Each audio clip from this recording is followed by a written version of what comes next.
What's good? Hey everyone. What it do? What's poppin'?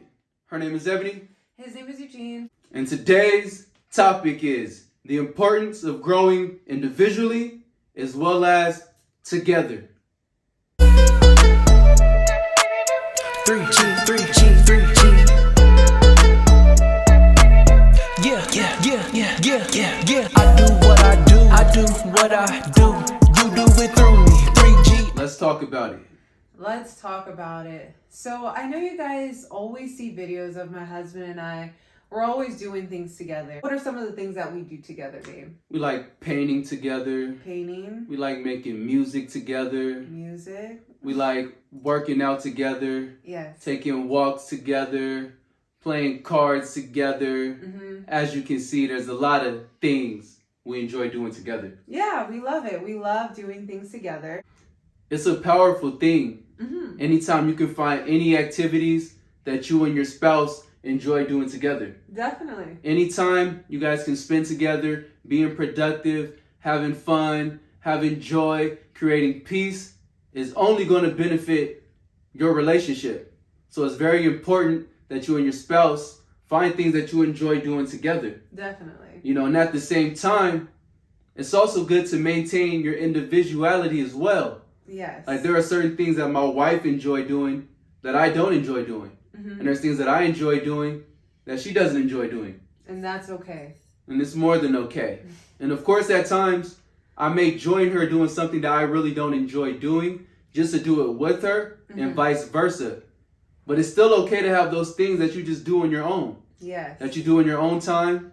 That you do for your own self-satisfaction. Yes. For your own self-happiness and Yes. joy and that peace as well. I agree, babe. I agree. And a lot of times when I'm having my individual time, I feel that's where I grow even more. So not only are we growing together, but we're growing individually away from each other. And that is such a blessing as well. So for example, I like to go and I like to take walks. We take walks too, but sometimes I like to take a walk and I like to sit in the grass. I love sitting in the grass. Now my husband, on the other hand, he... I don't mind walking, but I'm not going to be sitting in the grass at all. Now, I can sit on the bench, on the table, on the chair, but in the grass, it's not really my thing. Right. And so when I sit in the grass, I'm able to connect with myself. I'm quiet with myself. I get to sit with myself and just have that peaceful moment with myself. And I feel like that does so much for me. And the fact that it does so much for me, I'm able to pour that into my husband while we're together, which is a blessing. And I'm so thankful for that. Definitely. A lot of times when we're in a relationship, we get so focused on our spouse and what we're doing together and the things that we do as a team that sometimes we forget to do those things that we enjoy for ourselves. Mm-hmm. Those things that we enjoyed doing before we met. Right. That bring me joy, that helps me bring joy to our relationship. There's times where I like to ride around and drive in silence. My wife likes to listen to something, some music, a devotional, something. But me, I like to ride around in silence and just be in my mind, be in my thoughts and all these different things, which is fine. So Right. sometimes when we drive around, it is silent for a little bit. Right. And there's times when she'll be like, man, can I cut something on? And I'll be like, go ahead, no problem at all. But it's always good to keep growing yourself. Of course, we're in a relationship, but our relationship is only as strong as our individual parts when they come together. Yes. So the more I know who I am and the more she knows who she is individually, when we come together, it just adds to who we are and what we do and what we bring. It's an explosion. It is, literally. So if your spouse enjoys doing something that maybe you don't enjoy so much, but you see that it brings joy to them or whatever it may bring, encourage them to do so. And when they do that, don't make them feel bad for you not being a part of it. Yes. Allow them to have that time with themselves, for themselves, by themselves. We need that time. Definitely. It's important. It's important in general in a relationship, just for life. To show yourself love and to be with yourself is probably one of the most greatest things you could do for yourself. Don't skip loving yourself and then trying to love on someone else. You're going to burn out.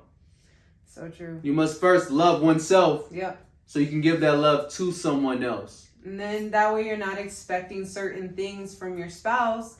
Because a lot of times we're like, oh, I wish that my spouse can do this, or I wish that my spouse can do that. And not saying that they won't do that in the future or anything like that.